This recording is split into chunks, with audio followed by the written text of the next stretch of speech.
Podcraft, artesanato reinventando artistas.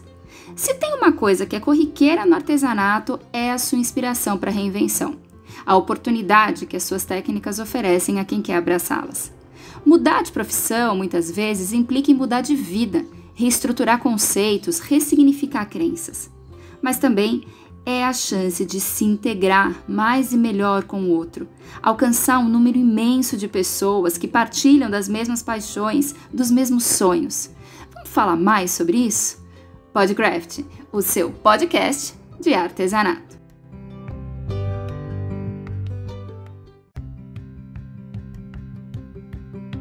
Olá, seja muito bem-vindo ao Podcraft, o seu podcast de artesanato. Eu sou Faiga Silveira e hoje o tema do nosso bate-papo é Artesanato reinventando artistas. Eu e a minha parceira aqui do canal Craft Beth Monta, depois desse ano desafiador, buscamos algumas alternativas para tornar aí o seu podcast possível e eu acho que nós encontramos, né? Encontramos um caminho, encontramos uma maneira bacana de levar esse nosso Podcraft até você. Dessa vez, nós não trazemos um entrevistado, mas um casal. Eles que já são conhecidos de vocês e que chegaram a nós como um verdadeiro presente aqui do Podcraft. Mas antes, só para eu não perder aqui essa oportunidade com vocês, eu queria lembrá-los de que no ano passado, quando todos nós ficamos perdidos aí com a pandemia, eu e a Beth buscamos algumas alternativas e começamos um trabalho de conscientização e valorização do artesanato com a campanha Juntos pelo Artesanato, em que a gente fez propaganda, né? Fez anúncios gratuitos para os artesãos. Depois nós abrimos espaço para o Em Quarentena, Desafio do Artesão, aqui mesmo, pelo Podcraft, entrevistando alguns artesãos que estavam se superando na crise. E em seguida, nos envolvemos com o EAD Craft, que foi uma proposta inovadora de ensino à distância para os artesãos. E aí agora sim, nós retomamos o foco no canal Craft como portal de notícias e também estamos com uns projetos aí que a gente ainda não pode falar, mas assim que puder a gente traz para vocês, mas eu tenho certeza que vocês vão gostar muito. E claro, cuidando do Podcraft, né? Trazendo o Podcraft aqui para vocês. Agora sim, os nossos entrevistados. Esse casal que está há anos valorizando, disseminando e encantando com o artesanato. O nosso papo da semana é com a Priscila Lanaro e o Alessandro Traeger, ou como você também deve conhecer, o casal Super Silhouette. Que tal você vir comigo e com a Beth bater um papo delicioso com eles, hein? Bora lá, Beth Monta! Olá, meus amigos, mais uma vez a gente aqui hoje com um casal super especial para contar um monte de coisa pra gente. É realmente encantador e mágico esse universo do papel. Vamos escutar? Eles foram bicados pelo bichinho do artesanato há muito tempo, mas a história dedicada exclusivamente à área é mais recente e se soma à história de amor do casal. Juntos, há quase 20 anos, eles migraram das redações de revista para a produtora Artesanato Digital, responsável pela primeira revista de scrapbooking digital do Brasil, e formam o casal Super Silhouette, que tem mais de 40 mil alunos sob a sua tutela, disseminando o artesanato e valorizando o talento brasileiro no mundo. Sim, porque além dos alunos e seguidores, eles ajudam a todos os usuários iniciantes e respondem pelo suporte técnico das marcas Silhouette e Cricut no Brasil. Mas vamos deixar que eles mesmos contem tudo isso pra gente, não é mesmo? Muito obrigada, Priscila e Alessandro. É um prazer e uma honra ter vocês aqui com a gente no Podcraft. Olá, muito prazer e boa tarde aí a todos. Para a gente também é um grande prazer estar aqui conversando com vocês. Bom, é um grande prazer estar aí conversando com vocês do Podcraft. Já era um sonho antigo participar desse bate-papo com essas duas amigas, a Beth e a Faiga. Então, é um grande prazer, de verdade, uma realização para a gente poder compartilhar um pouquinho, não só da nossa história, mas incentivar e motivar aí o pessoal. Prazer é nosso. Muito feliz mesmo. Eu quero que vocês fiquem super à vontade para responder junto ou separado. A gente já teve acesso a alguns detalhes da história de vocês, mas para quem ainda não conhece essa trajetória, nós queríamos saber qual é a história de vocês, como com o artesanato, com o scrapbooking, né? Como que começou tudo isso? Beleza, Beth. O Ale falou que eu posso começar, né? Mas eu sei que ele vai me cortar, já estou preparada para isso já a qualquer momento, mas não tem problema, porque a história é a mesma, né? Então pode ser que ele pegue outros detalhes que eu posso deixar passar, mas enfim, fica mais dinâmico, né? Mas enfim, foi engraçado assim, porque a gente teve uma identificação, né? Nós dois somos jornalistas e a gente se conheceu no mercado de trabalho, a gente se conheceu num ambiente de trabalho. Tudo bem que eu era de outro setor, eu comecei atuando na área infantil, né? Trabalhava com revista para crianças, mas na área de informática também, né? Enquanto ele cuidava das outras publicações da editora, mas tudo assim voltado para a área de informática mesmo, para a área técnica. E aí, depois que a gente saiu dessa editora, a gente resolveu tocar o nosso próprio negócio, ainda focado na área de informática. Mas assim, para falar a verdade, a coisa técnica, assim, para mim não me atraía muito. Eu estava buscando uma coisa a mais, né? Uma coisa que tivesse mais brilho, né? Que tivesse mais cor. E aí meio que de repente acabou como se caísse no meu colo um produto, né? Era um software na época de scrapbook digital. O Ale deu era um CD, né? Na época ele deu para mim e falou assim, olha, testa isso, vê o que você acha. Tá bom, né? Eu já gostava de lidar com fotos, de trabalhar com fotos sempre, a vida toda, desde criança. E aí eu me encantei. Na verdade, eu não conhecia a arte do scrapbook, o que era fazer scrapbooks, eu não sabia o que era. Eu sabia que ali eu tinha fotos, eu tinha enfeites, eu tinha papéis digitais. Né? E a partir dali eu comecei a criar, e aí eu fui me apaixonando, eu fui gostando daquilo, e a partir daí comecei a investir no conhecimento dessa área mesmo, né? Então, da edição digital de fotos, né? Eu fui me aprimorar no Photoshop, que eu já tinha um leve conhecimento, mas eu não tinha como aplicar. Então eu fiz curso, mas acabou que não serviu para nada, na verdade. Mas né? você veio do designer ou você era texto na época? Texto, eu era da área de texto, eu não tinha nada assim. Eu gostava de artes, mas eu não tinha desenvoltura nisso. Meu negócio era texto mesmo. Texto era o que eu gostava de fazer. Tanto é que eu me desentendi com os meus diagramadores, porque eu mandava, precisa de foto para essa matéria. Tá bom.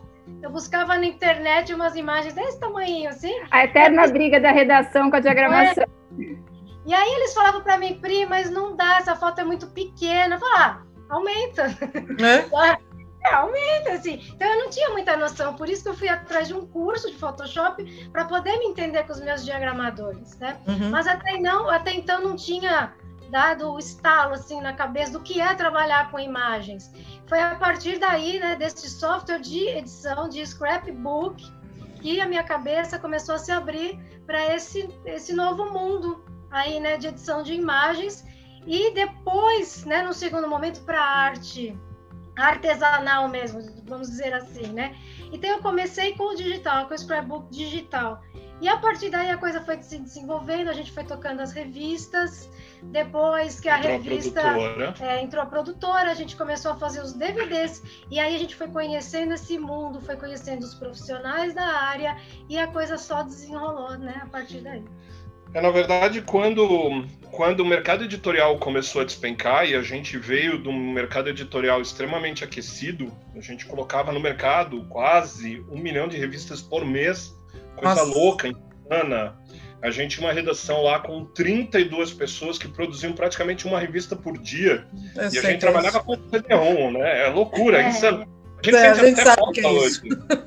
Fica com aquele saldo. Vou perguntar, mas eu sou curiosa. Que editora que era? A gente começou na Expert, que foi a segunda maior editora de informática do país. E depois a gente acabou saindo de lá, depois de 6 anos, e fomos para a editora Scala, que também era um monstro editorial muito grande. Eu trabalhei lá também. Legal. Ali a gente trabalhou como estúdio externo, né? Então, assim, a gente tinha as nossas publicações, e ali a gente fazia umas publicações muito técnicas, né? Eu cheguei a fazer alguma coisa de artesanato para eles também, assim. Legal. Eu lembro que tinha vários núcleos, né, de artesanato. Na época eu ainda não era tão chegado a essa parte, né? Eu levei o meu conhecimento. Eu venho da área de games, né? Eu venho a raiz da área de games. Fiquei 12 anos na área de games. Aí levei a parte da informática para lá, a parte pesada, revistas técnicas muito aprofundadas. E aí fui levando MP3, que na época era um must, né? Era muito legal. Beleza, aí ficamos um tempo lá também, acho que deu uns 6 anos, e aí nós montamos a nossa própria editora, Artesanato Digital, já no finalzinho do mercado editorial, quando ele já estava minguando e tal. E aí a gente pensou e falou assim, a gente foi numa feira, nunca vou esquecer, uma feira de scrapbook. Aí eu vi um quadro, eu achava a feira um saco, vou confessar que eu achava um saco a feira, porque era uma feira pequena e tal. Aí eu vi um quadro e me chamou muita atenção, e eu falei para Pri, quem é esse cara? Que técnica é essa? Né? E aí foi que a gente conheceu um artista muito legal que abriu os trabalhos da nossa produtora, que foi o Vlad. Nós ficamos muitos anos trabalhando com o Vlad. Produzi acho que 48 DVDs dele. Nossa. Eu levei uma proposta muito inovadora para ele em questão de mercado e tal, né? De uma forma diferente de abordar o mercado. A gente começou com ele com as revistas, né? Que a gente ainda estava. Verdade, né? verdade. A gente ainda estava no esquema das revistas, com CD. Com CD. Então a gente levou o nosso conhecimento de outrora, né? E fez as revistas com ele. E depois a gente evoluiu para os DVDs. E a minha mãe, ela já conhecia o Vlad. Verdade. Então, minha mãe acompanhava o Vlad nos programas de TV. E até hoje minha mãe tem uma coleção de furadores assim enorme, né? Então assim, quando a gente viu aquele trabalho na feira de scrap, eu falei, esse é daquele cara, do Vlad, vamos lá ver qual que é, né? Aí fizemos uma parceria com ele, tocamos a produtora, tivemos aí 300 títulos lançados no mercado, 48 artistas no portfólio, e aí um belo dia eu falei para Pri, a gente vai fazer um negócio muito louco, a gente vai parar de produzir os outros e a gente vai se lançar no mercado. E eu sempre fui muito ogro, né? Assim, o mercado de artesanato é muito... De lugar nenhum. Em lugar nenhum. E eu sempre fui muito ogro, né? Sempre fui aquele cara... O Vlad sabe disso, os artistas sabem e tal. Eu nunca tive muito jeito pro artesanato em si. Eu tenho jeito com a tecnologia. E aí, quando a gente se lançou no mercado, aí a Regina, que foi nossa madrinha, falou assim, Ale, gostei da ideia. Aí me apresentou o Ângelo, da Casa da Arte, que é meu padrinho, né, padrinho de negócio. Também falou, sensacional, vamos dar aula aqui. E aí eu comecei a dar aula com a Pri. A gente começou a dar aula. E o pessoal adorava a aula, porque a aula era assim. A gente brigava na sala de aula, como qualquer casal. A gente tinha na verdade, uma real... o senhor me atropelou no começo. É verdade, né? É verdade. E quem dava aula era eu. Então eu dava aula de silhuete de cricante. E era aquela cricante antiga, que era de cartoon ainda. Tal. Não era um ou outro aluno tal. Eu dava aula e ele ficava ali do lado. Ele só ficava assim, né? Ele ficava... Sacanagem isso. Mas aí o que aconteceu? Mas aí que foi legal, que deu o pulo, foi por aí. Sim. Começaram a aparecer perguntas muito técnicas, coisas de compatibilidade, de software, de computador e tal. E esse não é o meu forte, né? O meu forte é o fazer mesmo, né? Eu uso software, eu sei as funções, eu sei as técnicas de artesanato, mas a parte técnica de hardware, de software, isso eu não domino, eu não manjo isso, eu sei o básico. E ele estava ali do lado, né? Aproveitamos que ele estava ali do lado, e aí ele começou a interagir. E aí a coisa foi se desenvolvendo. Então, quando a silhuete bombou no mercado mesmo, que foi a partir do lançamento da silhuete Camel, né, que foi a revolução aí do mercado, então a coisa começou a ficar mais séria. Então, as aulas foram aumentando. Quanto tempo faz isso, mais ou menos? Você tem essas, assim, de datas? Acho que foi em 2011 para 2012. Ah, por aí. Faz tempo já. Faz tempão já. Mas, assim, dentro dessa história toda, vocês lançaram um monte de gente bacana, a Ivy, o Vlad, com mais de 400 artesãos, né? Foi bastante gente mesmo.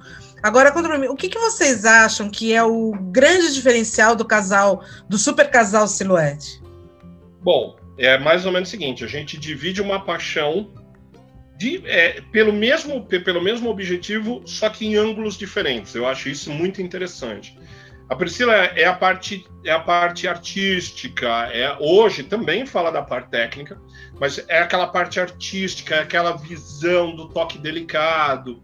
Eu já sou a parte técnica, a viabilização do projeto, a ideia de vamos pegar esse equipamento, vamos trazer, vamos fazer, vamos acontecer, como ele funciona. Então a gente vive numa harmonia muito grande, porque eu sei aonde é meu território, a Priscila sabe onde é o dela, e no conjunto ele acaba se tornando tão harmonioso e tão diferenciado que traz para o mercado uma forma de enxergar a gente de uma maneira muito diferenciada. Eu acho que é preencher as lacunas. Exato. Aí, né? Então, quando falta alguma coisa da parte artística, a parte técnica vem e preenche esse vazio, né? É uma coisa que completa, na verdade, uma coisa completa a outra, para que não fique faltando nada. Então, todas as amarras ali estão bem presinhas, né? É aquela história, enquanto um está tratando com o aluno, por exemplo, eu cuido da parte comercial também, coisa que a Priscila já não gosta tanto. Eu cuido da parte técnica, a Priscila cuida da parte artística, a Priscila cuida da imagem da gente, como ela vai chegar no mercado. Então, assim, as pessoas olham pra gente e falam, pô, os caras são casados, respiram o mesmo ar, fazem a mesma coisa, dormem junto, acordam junto, almoçam junto, jantam junto, eles devem ter alguma fórmula para passar pra gente. E nessa história, todo mundo acaba ganhando. Então, assim, o mercado enxerga a gente como um casal, né, de verdade, no sentido de tanto um casal profissional quanto um casal da vida real. Então, nas lives, as pessoas assistem a gente, a Priscila me cutucando, a Priscila me beliscando, né? A Priscila dando bronca que eu tô atropelando ela. Como sempre. E eu só fico quieto, só falo, não, beleza, deixa a próxima, você vai ter sua live, aí eu vou te cutucar.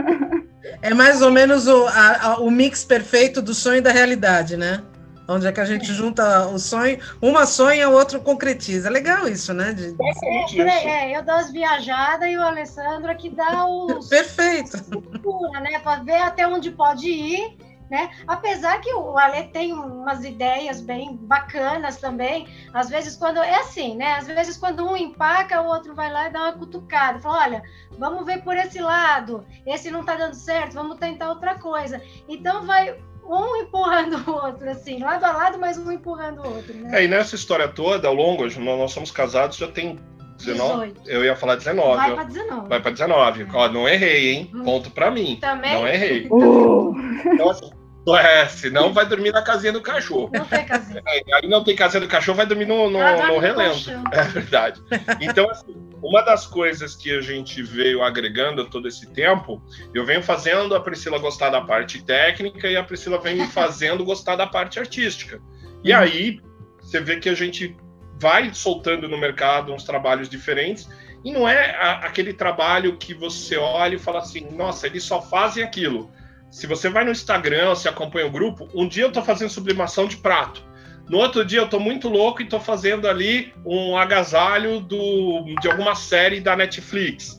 E por aí vai. Então a gente não para mesmo, entendeu? E aí vocês desenvolvem esses projetos, vocês comercializam isso tudo que vocês desenvolvem? Por exemplo, se desenvolver um projeto, vocês comercializam... Na verdade, o que a gente faz, na verdade, assim, a gente usa muitos projetos para divulgação. O nosso forte hoje, o nosso business, são os cursos, são os treinamentos, são as mentorias.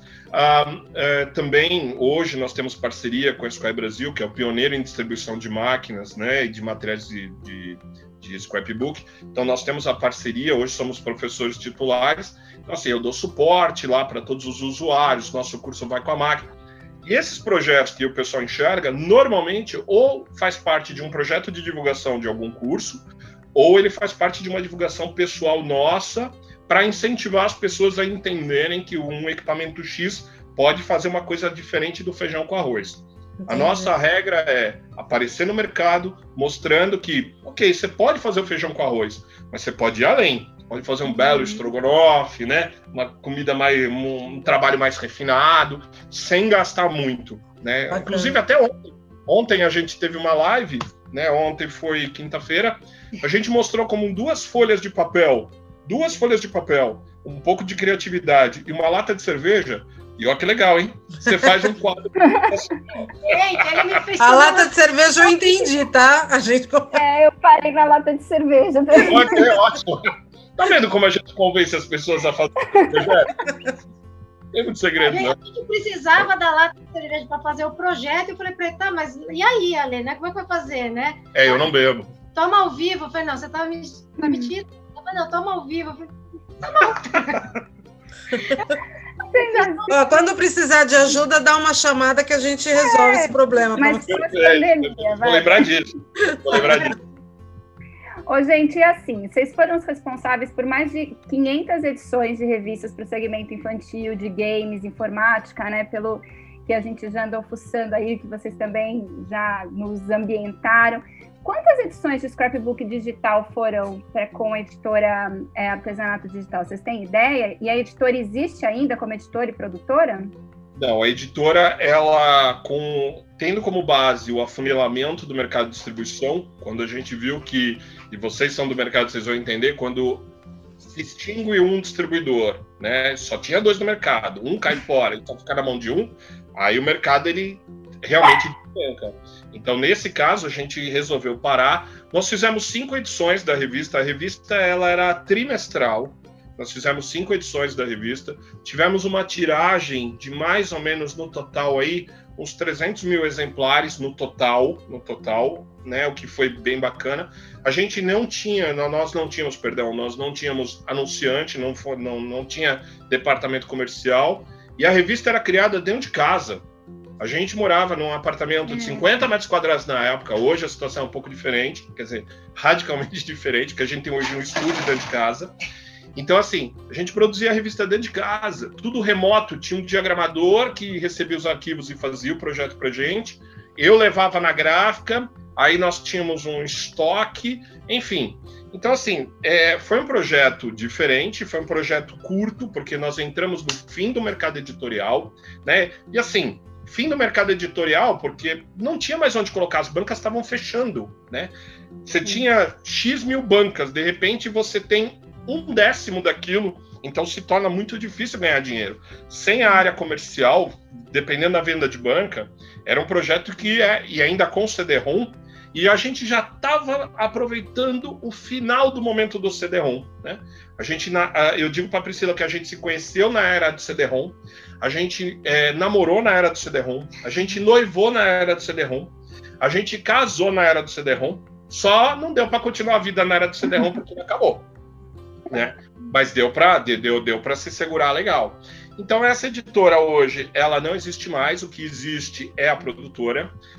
Depois de um bom tempo a gente conseguiu comprar uma casa grande, hoje a gente mora numa casa que tem mais de 200 metros quadrados, e um ambiente dessa casa é um estúdio. Então eu preciso gravar alguma coisa, uma live, eu simplesmente boto uma camisa, desço as escadas e tô gravando. Então é algo legal. E a produtora fica na minha casa. Então, volta e meia, eu recebo algum amigo artista, eu falo, Ale, vamos gravar? Vamos gravar. Aí vem, grava com a gente, né? Tanto os vídeos do YouTube aí da Square Brasil, a gente grava aqui, tem alguns artistas que ainda a gente produz aqui, né? A gente tem um estúdio bem formatadinho. Foi bom que com essa história, né, de 2020, que pegou todo mundo de surpresa, para você estava dentro do padrão, né? É o normal. A gente já vem dentro de home office. Nossa Senhora. Quase desde sempre. Quase desde sempre. Só na primeira editora a gente trabalhava fora. E já na escala a gente já trabalhava em home office. Quando montou a editora, trabalhava em home office. Quando veio a produtora, já estava em home office. Quando dava as aulas, a única coisa que a gente sentiu com a história da pandemia é porque a gente participa de muita feira, né? E a única feira que a gente fez em 2020, de todas que estavam agendadas, foi a feira de Pet Scrap, que é da Rita Amazônia. Foi em março, né? Foi a única que todo mundo foi, né? Exato. E aí todas as outras canceladas. Logo em seguida, já começou a quarentena. A gente tinha em 2020 feira no Rio, feira em Recife, Mega, tinha muito projeto em andamento, foi tudo parado. A gente espera que agora em 2021, em algum momento, a gente possa retomar. Mas foi a única coisa que a gente sentiu, né? Além das aulas presenciais, a gente dá muita aula presencial, né? São organizadas por parceiros lojistas. 2020 a gente deu uma última aula na véspera, assim na trave da fase vermelha ali, do início da fase vermelha. E depois parou, ficamos só no online. Coisa, né, gente? E depois que a gente se acostuma com o home office, né, é difícil. Eu sou apaixonada também. E aí, você já deu uma passeadinha por essa pergunta que eu vou fazer agora, quando você, na primeira pergunta lá da Beth, mas eu queria que você se aprofundasse um pouquinho, contasse pra gente a história de vocês com os nossos amigos da Casa da Arte, como que surgiu esse convite para as aulas de plotters. Bom, da Casa da Arte foi justamente a Regina, foi a madrinha que me falou, olha, tem um lojista que você precisa conhecer. E aí eu liguei para ele e o cara falou para mim no telefone, eu lembro que eu liguei de um orelhão do shopping... Nossa, do tempo do orelhão ainda, né? Você vai vendo como eu sou velho. Vocês que não sabem, é um telefone público. Não, Tava de ficha. Eu entrego a idade. Ficha? Foi com ficha? Cartão. Ah, não foi com ficha. Ufa. Aí eu liguei pro Ângelo e falei, Ângelo, prazer, tal, não sei o quê, começamos a conversar. Ele falou, vem aqui amanhã. Eu virei pra Priscila e falei, ô louco, como assim? O Ângelo é assim mesmo. Aí beleza, vamos lá, ele falou, não, gostei da ideia, vamos fazer. Já colocou a coisa para funcionar. E aí a coisa começou como um hobby, né? Ele tinha lá no andar de cima da loja da Moca, tem até hoje ali uma sala de cursos, e aí ele começou a oferecer os cursos para os alunos. Na época, Silhouette ainda era uma coisa meio, nossa, é muito moderno, né? É uma coisa muito nova. Mas foi legal. Cara, né, Alisson? Cara, sim, na época, comparado às outras ferramentas, era a ferramenta mais cara da loja. Sim. Você olhava ali e falava, meu, é que nem você ir numa loja de doce e ter um carro ali para comprar. E assustava um pouco também, né? Assustava, eu achava que era uma coisa assim muito absurda, que tinha que ter um conhecimento, né? Mas sabe o que era legal? O que era legal nas aulas da Casa da Arte? Todo mundo levava o computador e todo mundo levava a Silhouette. Então, a bancada ficava repleta ali de aluno, era muito legal. E era uma época que, assim, Silhouette ainda estava só começando, então foi muito legal. E, assim, Casa da Arte, a gente tem toda a família Casa da Arte, toda a família Guaraldo aí, como amigos para sempre, porque... eles são assim mesmo. Uma vez com eles, para sempre com eles, né? É isso aí, é verdade. E, assim, até hoje rola convite para dar aula. A gente monta a turma e dá aula lá. Só por conta da pandemia que deu uma paradinha, mas logo estaremos de volta. E a história de vocês com a Scrap Brasil? Porque hoje vocês são a cara e a voz da Silhouette e da Cricut no Brasil, não é? A gente pode dizer que sim, né? Porque, assim, nós tivemos em 2018, né? O quê? Ou no Havaí? Não, 2019. 2019? Sim. Nossa, parece que faz mais tempo. Em 2019, nós tivemos no Havaí a convite da Silhouette América para participar da reunião, né? O diretor para a América Latina da Silhouette, ele gostou da maneira como a gente trabalha, notou o nosso trabalho. Agora, com a Scrap Brasil, foi muito engraçado, porque o Tarcísio a gente conhece de longa data. O Tarcísio a gente conheceu... é engraçado, mas na época do começo mesmo, quando a gente conheceu o Ângelo, quando a gente conheceu a Regina... E conhecemos o Tarcísio. Tudo por intermédio do Vlad no começo. Foi o Vlad que foi direcionando a gente, né? E a gente teve uns pequenos probleminhas. O começo foi muito difícil. No comecinho. Nós fizemos a primeira revista do Vlad, a revista Papel com Arte, que foi um projeto que a gente elaborou junto com ele. O Vlad me deu uma relação de empresas que eu podia buscar ali patrocínio e tal, e eu não sabia que existia uma treta gigante, eu era muito novato na época, entre duas empresas. Justamente a empresa que a Regina trabalhava e a empresa do Tarcísio. Eles eram extremamente concorrentes. E aí eu fiz a proposta, os dois aceitaram, os dois entraram na revista. E aí, lógico, um com ciúme do outro, por espaço. E aí, quando eu fui conversar com o Tarcísio, nossa, me deu uma bronca absurda. Eu falei, caraca, não curti. Eu vou te falar que no começo eu falei, nossa, que cara chato pra caramba, né? Enfim... Passou-se uns anos, a gente nunca perdeu contato, a gente sempre conversou em feira, ele vinha no stand, a gente sempre participou da Mega, com stand próprio e tal, vinha conversando, e aí, há uns 4 anos atrás, mais ou menos, ele me chamou eu e a Pri, e fez uma surpresa. Ele mostrou uma Cricut Explorer 2, que era lançamento nos Estados Unidos. E ele falou assim, aí, o que vocês acham? Aí essa daqui já se derreteu. Já falou, nossa, a máquina dos sonhos, e não sei o quê. Eu já trabalhava com a Cricut, inclusive eu tinha curso online da Cricut, mas tinha um problema ainda, tinha uma barreira, porque era muito difícil alguém no Brasil ter uma Cricut. Exato. Só quem ia para fora, ou quem tinha aquele serviço de redirecionamento, né, de mercadorias. Então, eu tinha esse limitador aí. E aí, a hora que o Tarcísio chamou e mostrou, ele falou assim, olha aqui, eu já tinha a máquina, eu trouxe de fora a máquina e tal. A hora que eu vi a máquina na vitrine, eu falei assim, gente, tá resolvido. E né? adivinha? Nós temos um importador aqui no Brasil. E adivinha que feira que foi essa retomada de contato? A Mega Artesanal, né? Pior que não. De novo, a feira de scrap. A feira de scrap, ela tá enraizada no nosso... Todo começo de negócio, ela começa na feira de scrap. Eu não sei por quê. Eu devo muito a vida por conta dessa feira. Seu pezinho de coelho. É o pezinho de coelho total, porque foi assim que começou a produtora, foi assim que começou a editora, foi assim que começou a parceria. E aí o Tarcísio, só retomando, o Tarcísio mostrou a máquina, e aí a gente sentou para conversar. E aí eu falei para ele quais eram as minhas intenções no mercado, aonde eu queria chegar, aonde eu queria levar a marca, não só Cricut como Silhouette. E aí ele falou, beleza, vamos tentar uma parceria? Eu falei, claro, para agora. E aí foi só alegria, né? O Tarcísio é uma pessoa que mudou muito com o tempo, ele se tornou uma pessoa muito, mas muito diferente lá do começo. E assim, super bacana, as reuniões eram loucas, a gente ia para a empresa para falar de 2 assuntos, ficar para almoçar, quase ficar para jantar. E aí já ficou para jantar. E é interessante que o Tarcísio ele não é criativo, né? Como a parte da Pri, né? Ele tem essa coisa do olhar técnico também para a máquina, ele tem o gosto pela máquina e pelo negócio que você tem, né? Então. O Tarcísio é um cara que vem do mercado de auditorias, tal, é um cara muito sério, um cara muito fechado e tal. E assim, aí fomos lançando ideias. Porra, vamos fazer live? Bora, pode fazer. Vamos transformar o stand da Scrap Brasil na Mega num verdadeiro palco, fazer bagunça, levar DJ. A Scrap Brasil sempre foi uma empresa muito... Quietinha, né? Quietinha no cantinho dela, o standzinho verdinho e tal.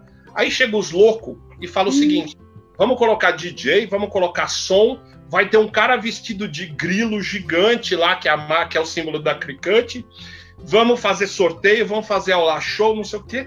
E o cara topou. Eu falei, de duas uma. Ou esse cara é muito louco, ou ele tá apostando sério mesmo que o negócio vai funcionar. E aí você vê que na Mega do ano passado, pela segunda ou terceira vez? Segunda vez, né? Ano retrasado, né? Porque ano passado... 2019. A gente ainda tá... Parece que ainda tá no ano, né? Não mudou ainda. Em 2019, o diretor da Cricut, o senhor Ashish Arora, ele vem pro Brasil pela segunda vez, sobe no palco e aí faz um sorteio de uma máquina que trava os corredores da Mega. Eu falei, olha, é o ápice pra gente. Dançou com o grilo. Dançou com o grilo. Que legal. Foi sensacional. A gente acabou, nessa parceria com o Tarcísio, a gente acabou levando umas ideias que a gente tinha da época da primeira editora, porque lá atrás a gente teve uma vivência, uma experiência muito intensa, a ponto de montar uma cantina italiana dentro de uma feira para receber em jantar italiano com música ao vivo os principais clientes da editora na época, completamente louco. E a gente para ele falou, no passado a gente fez isso, vamos fazer de novo? Inclusive o DJ, né? É o DJ, é verdade. O DJ que trabalhou esses 3 anos no stand da Mega, da Scrap Brasil, foi o DJ que trabalhou no stand da editora CD Expert, onde a gente se conheceu, onde a gente trabalhou, em 1999. Foi isso. As parcerias são duradouras, cara. Assim que é bom, né? Casamento mesmo. Inclusive, nessa época, eu tinha acabado de conhecer a Priscila. Sim. E o cara foi responsável por... Quando a gente se conheceu. Exato. Foi no mesmo mês. Vai saber se foi a feira de scrap, se foi o DJ, então. Hein? Vai saber. A gente não sabe, né? E assim, a gente tá falando de parcerias duradouras, de ciclos, né? Tipo, conhecemos o Tarcísio, distanciamos, voltamos. E agora, o mais louco de tudo é que desde o ano passado a gente tá trabalhando com a Regina. O que é mais louco ainda, porque nós trabalhamos com a Regina lá na produtora, lá atrás, né? Quando ela era da Toque Cri, e agora eu estou trabalhando mais diretamente com ela. Então é um negócio muito louco, como é tudo muito cíclico, né? E como ela fez parte de todo o processo, né? Porque ela que deu a dica do Ângelo também, porque ela teve uma passagem linda também pela Casa da Arte, né? Enfim. Sim. É um negócio muito louco. As pessoas, eu sempre digo que assim, as coisas não acontecem por acaso. Você não esbarra nas pessoas por mero acaso. Tem algum sentido e a coisa acaba se traduzindo ou naquele momento ou mais para frente. E no caso dessas pessoas, são coisas muito loucas, porque você, tipo, eu fico pensando, Regina estava lá com a gente na produtora, aí paramos um pouco a produtora, ela saiu da Toque Cri, nós entramos na Square Brasil, agora ela está junto com a gente. É muito louco, muito louco. Esse mercado é insano. E as pessoas pensam que é um mercado pequeno, é um mercado muito grande, mas ao mesmo tempo é um mercado muito unido, né? A gente eu acho que o artesanato é muito generoso, eu costumo dizer isso, e eu acho que as pessoas, elas emanam isso também, essa generosidade, essa parceria, né? Sem dúvida. Ô Pri, agora eu queria que você falasse um pouco mais pra gente das suas especialidades. Aí o Alessandro também explica quais são as dele, e queria entender um pouco como que vocês separam e preparam as aulas, mais especificamente. Eu sei que vocês se completam, eu queria entender como que vocês conseguem fazer essa balança aí, ficar no equilíbrio entre os conhecimentos de vocês. Ao longo dos anos, assim, eu também fui buscando saber qual era a minha, de fato, né? No caso, assim, eu me apaixonei pelas máquinas de uma maneira geral, pelo que elas poderiam fazer, né? Tanto cricante como silhuete. Se você me perguntar qual das duas, eu falo, eu não consigo escolher uma ou outra. Eu gosto de trabalhar com as duas. Mas, assim, ao longo de todo esse tempo, eu fui testando muitas coisas. Então, o que despertava mais o meu interesse era ver, assim, quantas possibilidades que a gente tinha para trabalhar. Porque uma silhuete, uma cricante não faz só caixinha, sabe? Não faz só cortar letrinha. Vai muito além disso. Então, isso é instigante. Isso leva a gente a querer fazer cada vez mais. Só que chegou um momento que eu me vi assim, até meio perdida, né? Eu falei, eu preciso ter um posicionamento, eu preciso ter uma direção, né? Eu não posso ser aquela que faz tudo e faz qualquer coisa de qualquer jeito.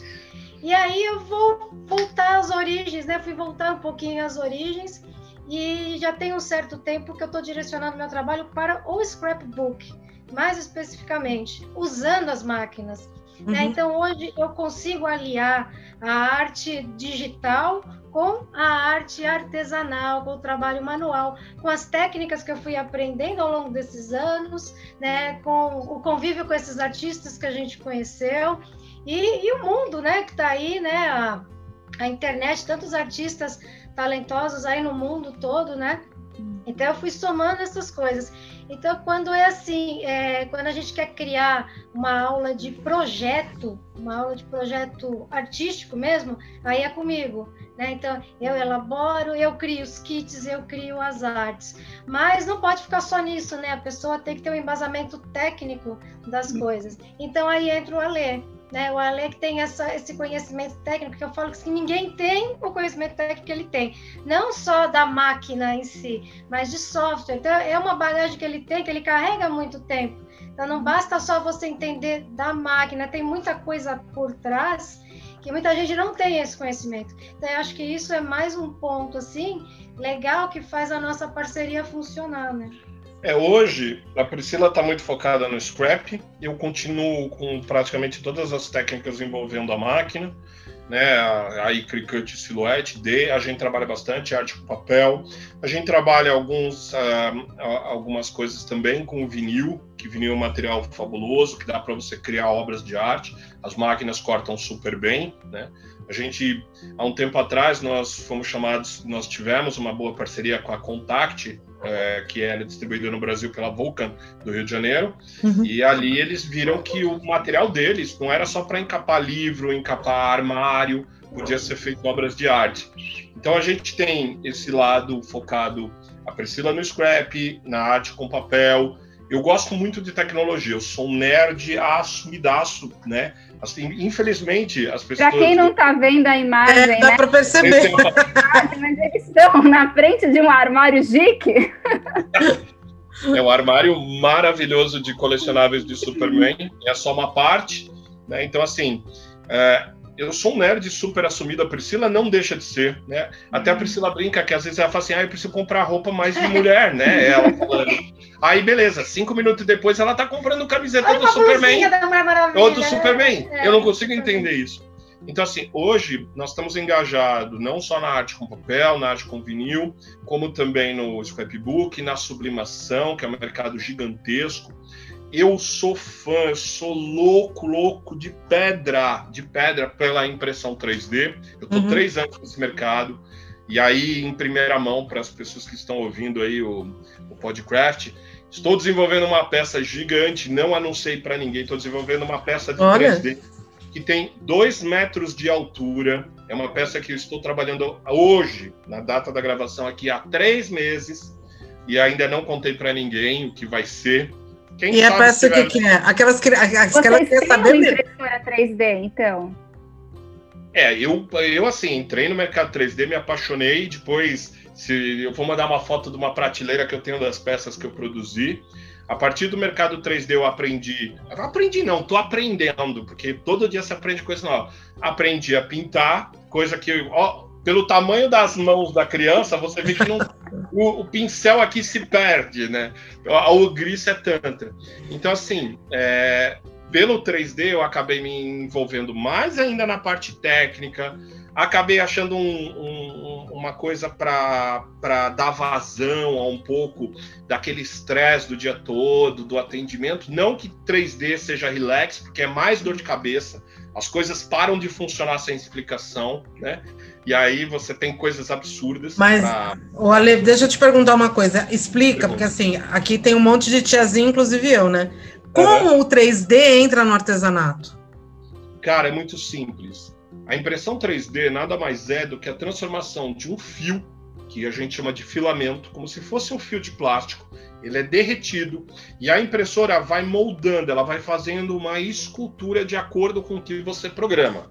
Então, você projeta, por exemplo, você quer fazer... Eu vou transformar para minha linguagem, tá? De cabeça.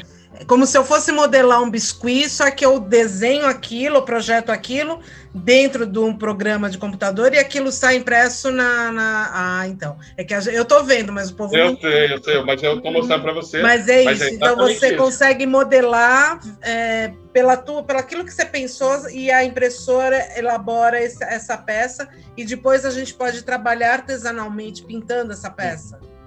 Na verdade, hoje, pensa o seguinte, você falou do biscuit, eu acho que o biscuit é um excelente exemplo. O biscuit, você tem que saber modelar, você tem que ter mãos habilidosas, né? Você tem que ter ali uma temperatura certa nos dedos, né? Pressão certa nos dedos. Com o 3D, você cria no computador o que você quer e a máquina, ela vai derretendo esse fio e vai fazendo esse processo. Vai elaborar aquilo que você imaginou. Exato.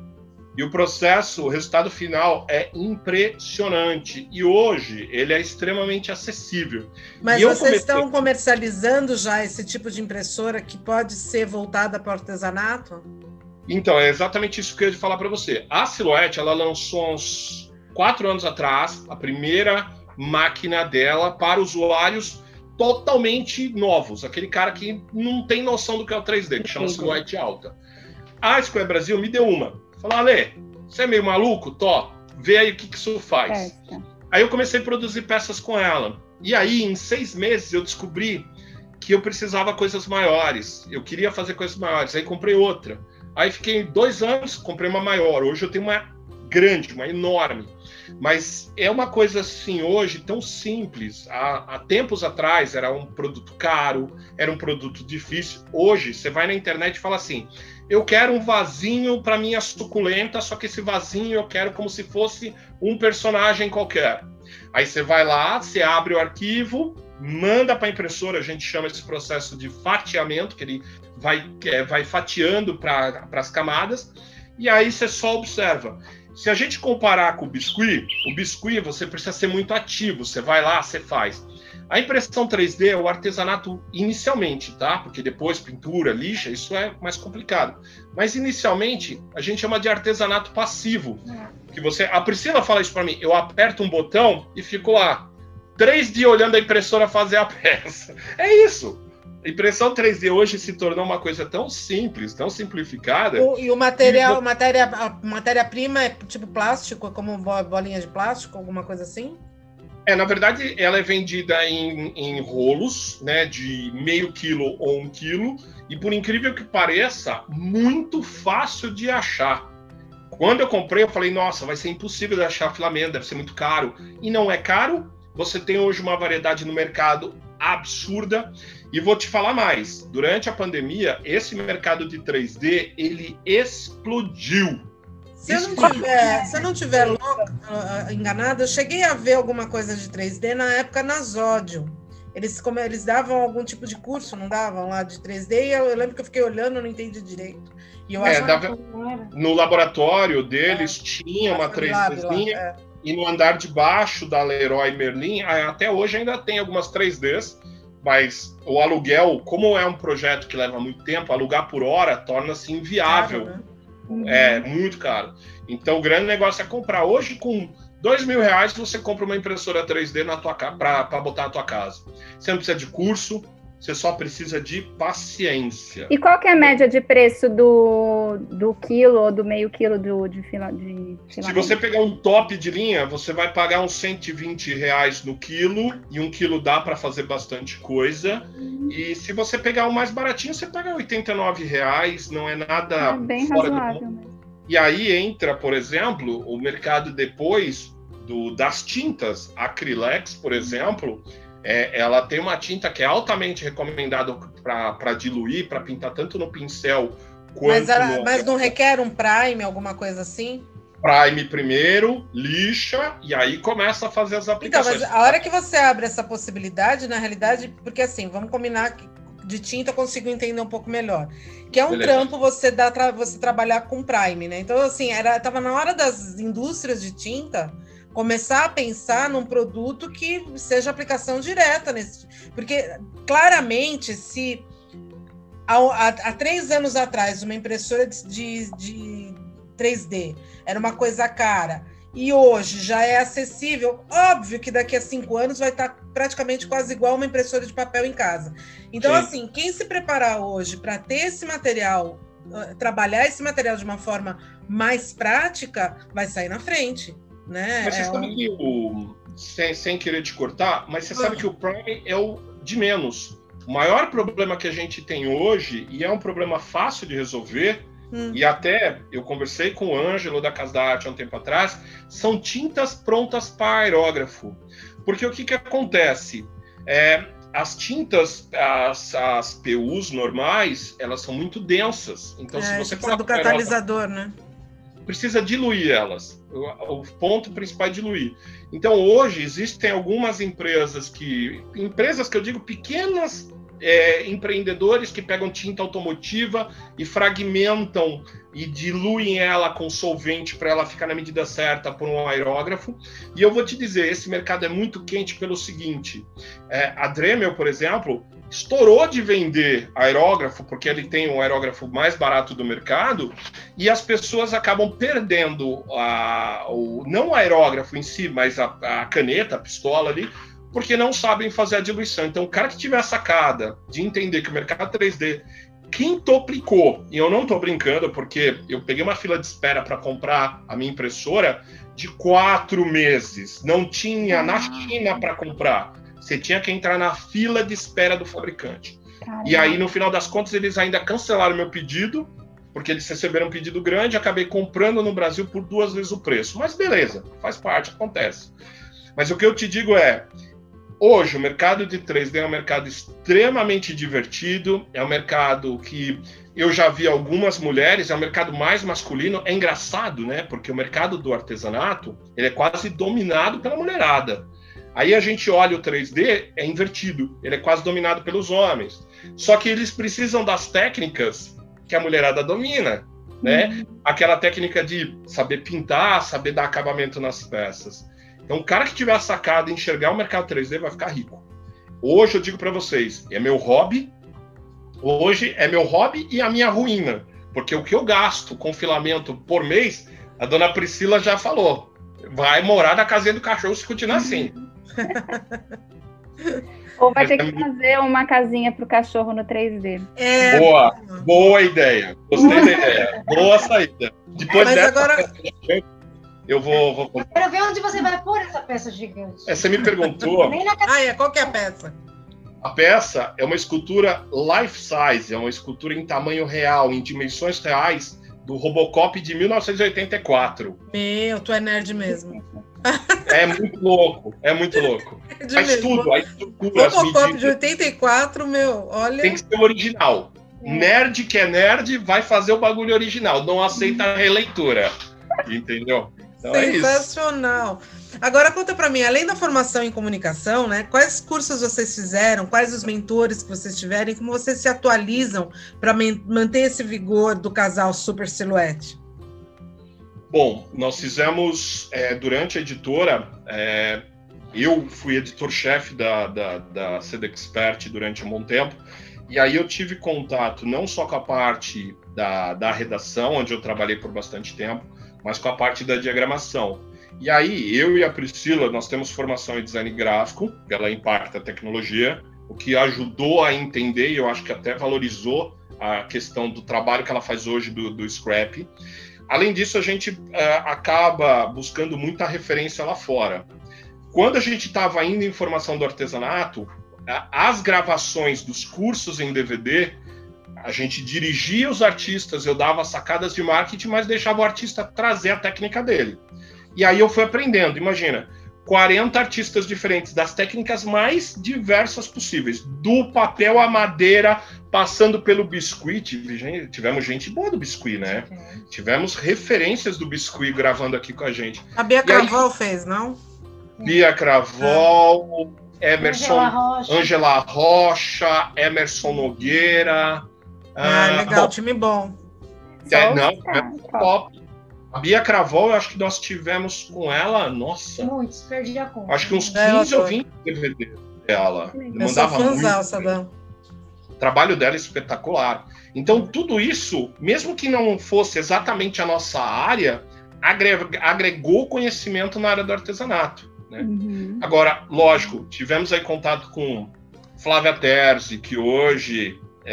uma referência do Scrap, Ivana Madi, que é nossa amiga pessoal e parceira, inclusive a Priscila, a EDT dela, né, faz parte do design team, e eu sou apenas um convidado. Guest design. Guest design, olha que bonito. É bonito também. Então, assim, tivemos contato com muita gente e isso vai agregando ali. E a gente vai buscando levar aquela realidade daquele artista, foi esse o exercício que nós tivemos, né, de conhecimento, de pegar o conhecimento daquele artista e levar para a máquina. Será que é possível aquilo que o cara faz com furador a gente fazer na máquina? Poxa, dá para fazer fácil. Legal, então vamos aplicar.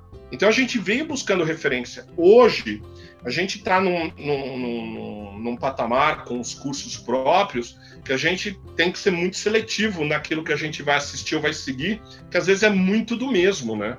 Tem muita coisa que é muito do mesmo. Mas assim, a hora que vocês falam todos esses cursos, vamos supor, eu sou uma pessoa e a gente, hoje em dia, tem uma grande leva de pessoas chegando ao artesanato. E a tua tecnologia vai atrair muita gente que às vezes não quer pintar madeira, não quer fazer bordado, mas quer uma coisa mais tecnológica. Qual conselho você daria para essa gente, para esse povo que está chegando no artesanato e se encanta por esse tema e acha que pode ser viável trabalhar com esse tipo de maquinário e de temas, né? A primeira dica, eu acho que a Priscila compartilha, é não comprar equipamento antes de buscar conhecimento. Porque às vezes você está com dinheiro contado, você investe num equipamento, aposta seus sonhos e sua possibilidade financeira no equipamento, e aí você descobre que o que você tem, ou a tua, como que eu posso dizer, a tua genialidade, o teu dom artístico não está focado naquilo, ou aquilo não é tua praia. Então, sempre importante, antes de começar a investir em equipamento, pesquisa. YouTube é legal? É legal, mas tem muita informação atravessada. Tem muita gente que ganha para falar qualquer abobrinha lá. Tem muito profissional que se vende por qualquer migalha para ir falar que o produto é top, o produto não vai atender aquela pessoa. A segunda coisa, além do YouTube de olhar, é procurar fazer curso. O brasileiro, ele tem a mania de comprar o equipamento primeiro, e eu falo porque eu também tenho essa Não mania. lê o manual e ir fazendo. Descobre como faz na cabeçada. Descobre como faz na cabeçada, só que às vezes essa cabeçada custa tão caro, mas tão caro, que acaba desfazendo sonhos. Então, a dica que eu dou é buscar, parece aquele ET Bilu falando, né? Busque conhecimento, mas não, a brincadeira... ET Bilu, meu Deus do céu, não é do meu tempo, hein? Já quero ressaltar. Não vem com essa, não, é sim. Eu sou pré-histórico. O ET dos anos 80 tudo bem, mas o ET Bilu é mais contemporâneo. É contemporâneo, não dá pra fugir. O ET Bilu é bem contemporâneo, não vem que não tem não. Mas a história de buscar conhecimento antes de investir é importante. Em épocas de pandemia, eu vi muita gente investindo em equipamento sem saber se aquele equipamento realmente fazia o que ela precisava.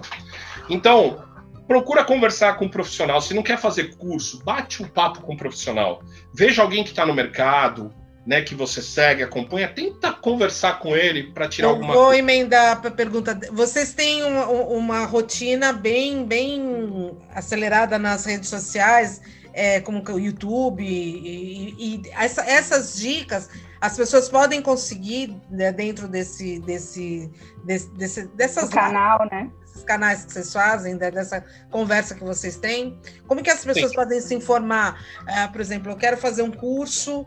Volto a falar, estou fazendo aquela pergunta daquela pessoa que não entende nada e, meu Deus, como é que eu chego aqui? Ela, por meio das redes sociais e do YouTube, ela vai conseguir informação com vocês. Como que funciona esse processo com vocês?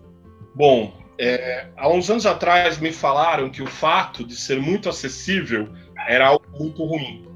Eu divulgo meu WhatsApp em tudo quanto é lugar. Então, e às vezes chega mensagem pra gente, e eu acabo fazendo o papel de porta-voz, chega mensagem de WhatsApp, eu nem sei quem é. Eu nunca vi aquela pessoa, nem sei quem é. A pessoa me pergunta, Ale, quero começar uma coisa assim, assim, assado. Eu respondo pra pessoa. E ó, a gente não tem secretária, a gente não tem porta-voz, a gente não tem assistente, sou eu e a Priscila. Então, muitas vezes a pessoa está participando do nosso grupo do Face, ou comenta um vídeo que a gente lança no YouTube, ou vai no Instagram e pergunta alguma coisa. Eu não deixo de responder uma só pessoa. Não me importa se eu conheço, se não conheço, não me importa se ela vai comprar XYZ, não me importa. O que me importa é que a pessoa tenha a resposta que ela procura. A Priscila e o pessoal da Escola Brasil fala assim, que as pessoas me procuram, e a minha vocação não era para ser professor, era para ser rabino. Porque todo mundo vem perguntar para o rabino, Alessandro, se aconselhar, como que funciona a coisa, não sei o que. Eu falo, não, tudo bem, eu errei na minha vocação. Não, inclusive, quem compra as máquinas com eles recebe um curso de vocês, não é? Recebe o vídeo, tudo, né? Não só o vídeo, como recebe 30 dias de contato direto com a gente. Então, mentoria mesmo. Então, é uma mentoria. É para que tudo que você possa ter de experiência positiva com o equipamento, você tenha com a gente. A gente compartilha a experiência. Um pós-venda bem trabalhado, né? Graças a Deus, a gente principalmente para a gente não precisar ler o manual, né? E para ter segurança também, né? Porque eu costumo falar assim, se você já começa bem, se você começa acertando já, não digo que você vai acertar tudo, mas se você começa e tem um começo positivo, você se anima a querer fazer mais, a continuar a fazer mais. Porque nada mais frustrante de que você tenta fazer as coisas, começa a dar errado uma atrás da outra. Aí você desanima e larga, né? Então, se você vai começar já com segurança, fazendo a coisa certa, você tá no caminho certo, né?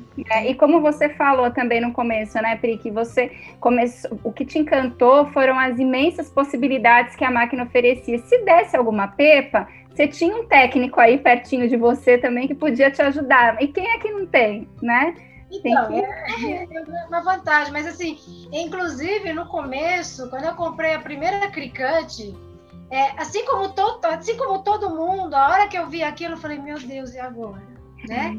E aí eu olhei para ele e falei assim, aprende, depois você me ensina. Juro. Mas mais fácil, né? Não deu tempo, porque eu me encantei demais por aquilo. Então, eu aprendi sozinha dessa vez, eu aprendi sozinha, sim. Aí eu que ensinei para ele, não foi? A Cricut foi ao contrário. Eu me encantei de um jeito me levando sozinha. E hoje a gente troca, né? Hoje a gente troca, inclusive, assim, a Priscila compartilha do mesmo sonho, assim, do mesmo desejo que eu. Nós somos fissurados, os dois hoje. Tanto por tecnologia como máquina. Sai máquina, os dois olham um pro outro e falam assim, vamos comprar? Aí fala, vamos. Aquela história do marido que deixa a mulher na loja de scrap e dá o cartão na mão dela, aqui é o contrário. Às vezes a Priscila fala assim, Ale, cuidado, não vai gastar. Aí eu vou e compro uma pancada de máquina, uma pancada de material para testar. Ela fala, precisava disso tudo. Aqui é meio, às vezes acontece o contrário, viu? Às vezes.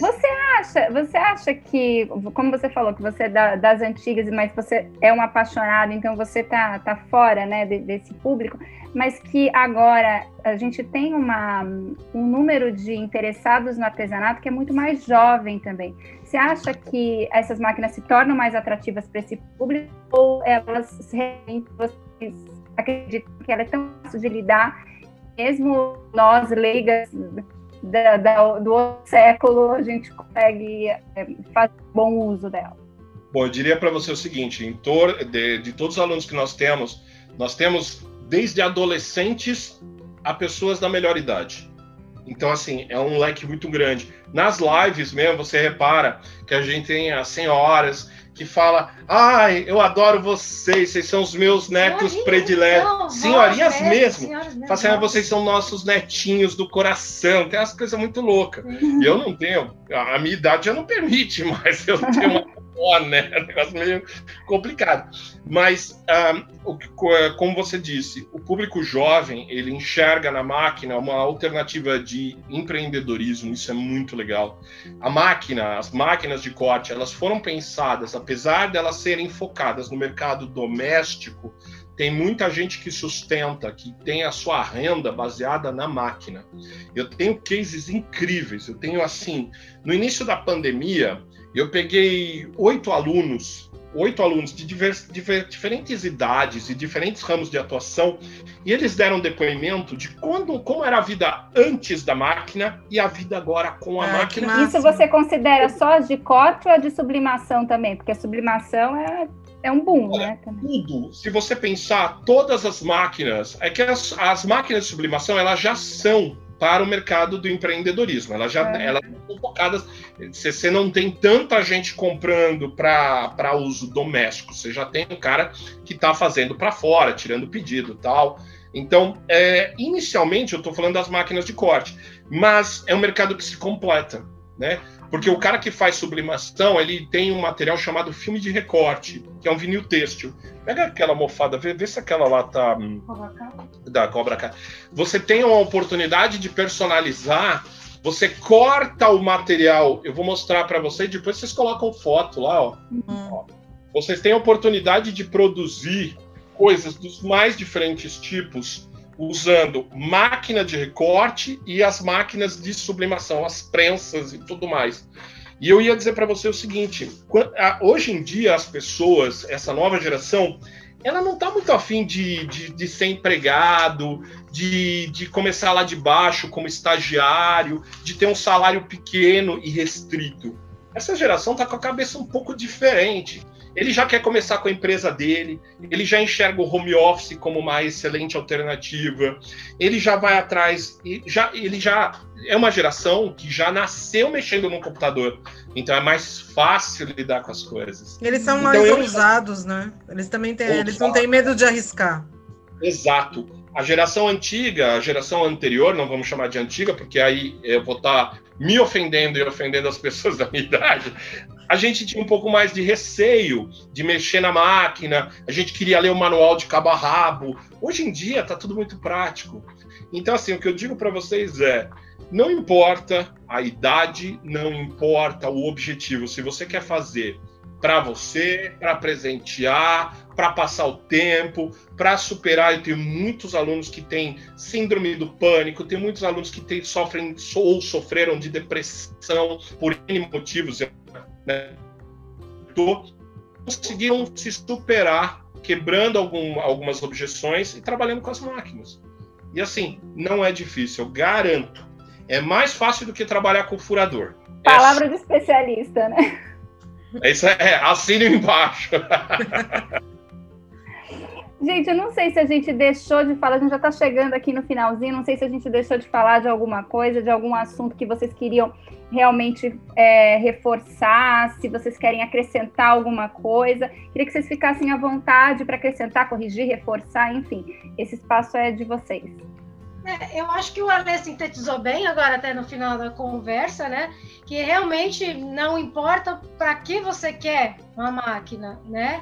Eu acho que essa coisa do que a gente tenta, né?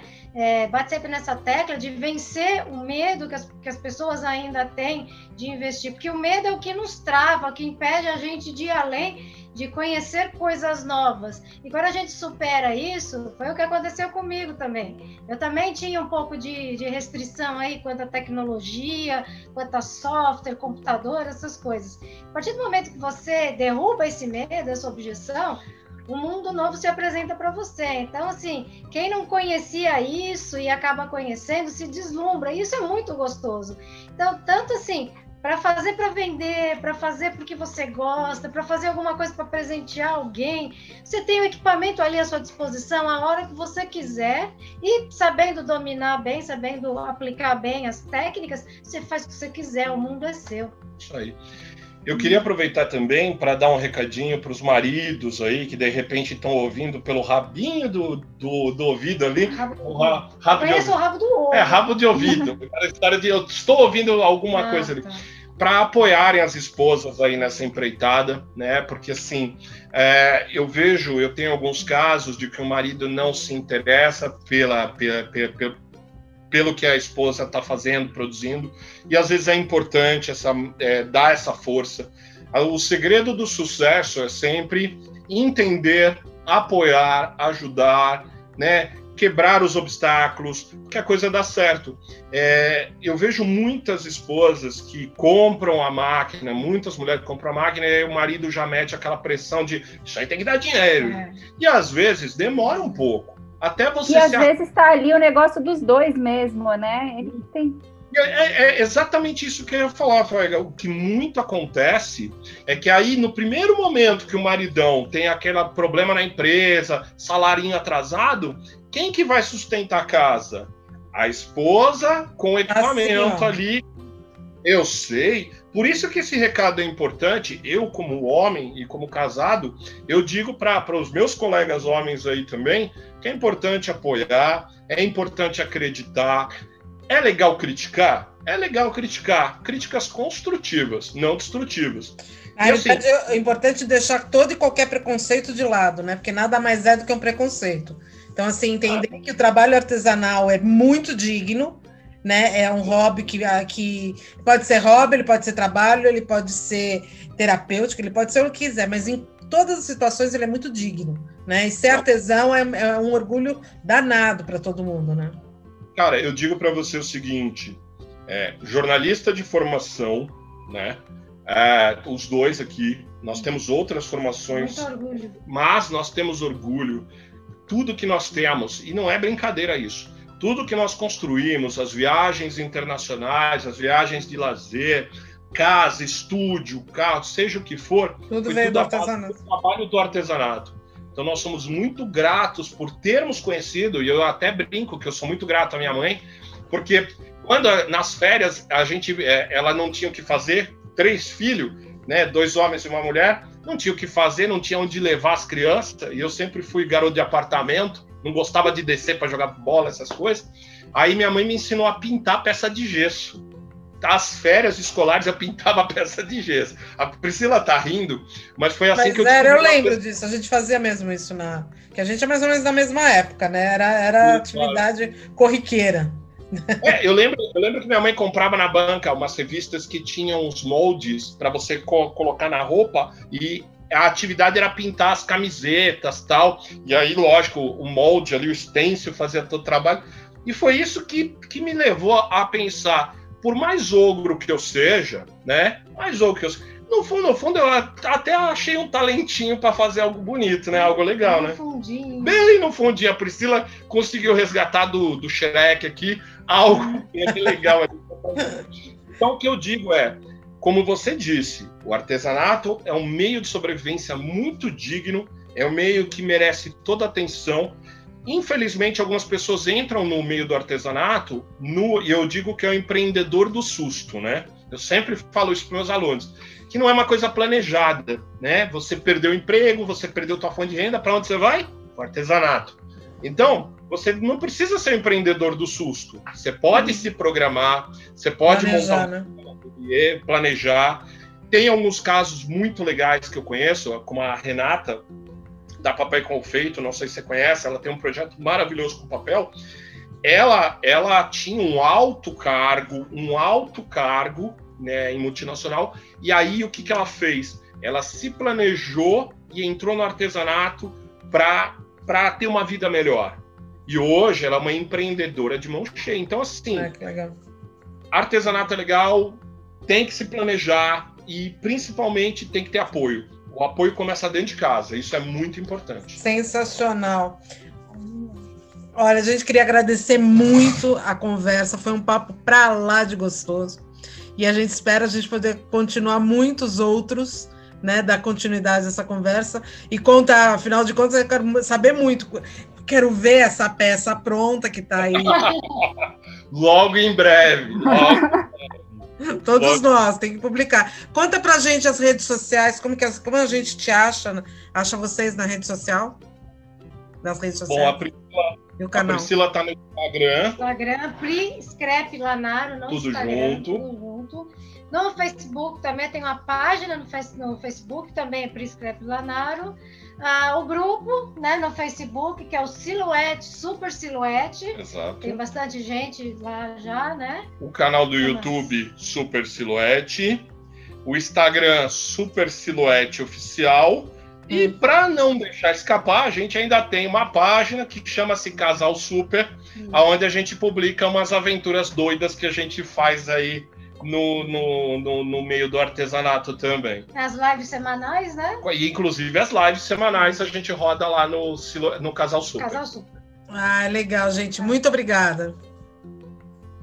A gente que agradece e espera revê-las em breve. Um grande prazer compartilhar aí. Na Feira de Scrap. Se Deus quiser. Boa. Gostei da ideia. Na Feira de Scrap, voltando à feira, a gente vai se encontrar pessoalmente e comemorar essa parceria aí. Se Deus quiser. Vem vacina para a gente poder fazer isso. Isso aí. Perfeito.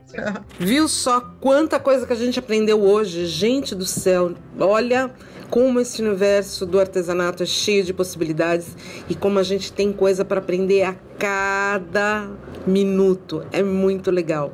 Vamos simbora nesse podcast, que semana que vem tem mais. Um beijo grande e até lá. É isso, né? Esse bate-papo foi a junção de 4 apaixonados pelo que fazem, 4 apaixonados pelo artesanato, e aí todos empenhados em divulgar, disseminar as práticas e valorizar o artesanato para o mundo. É isso aí. Quando a gente entra nessa sintonia, né, você vê que a gente vai atraindo as pessoas certas. Muito feliz com essa conversa. Espero que você também tenha gostado.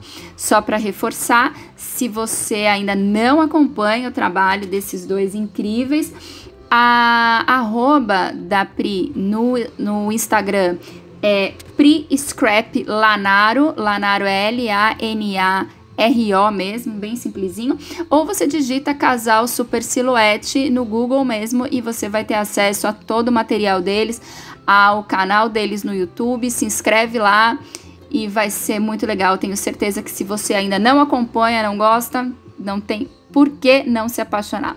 É isso aí, gente. A gente vai ficando por aqui. Eu só queria dizer que se você gostou dessa nossa conversa, que continue explorando aqui as novidades do Canal Craft, falando desse assunto que a gente ama, que é o artesanato, e dizer que a gente se vê na próxima semana aqui no PodCraft, o seu podcast de artesanato. Um beijo, até a próxima. Tchau, tchau.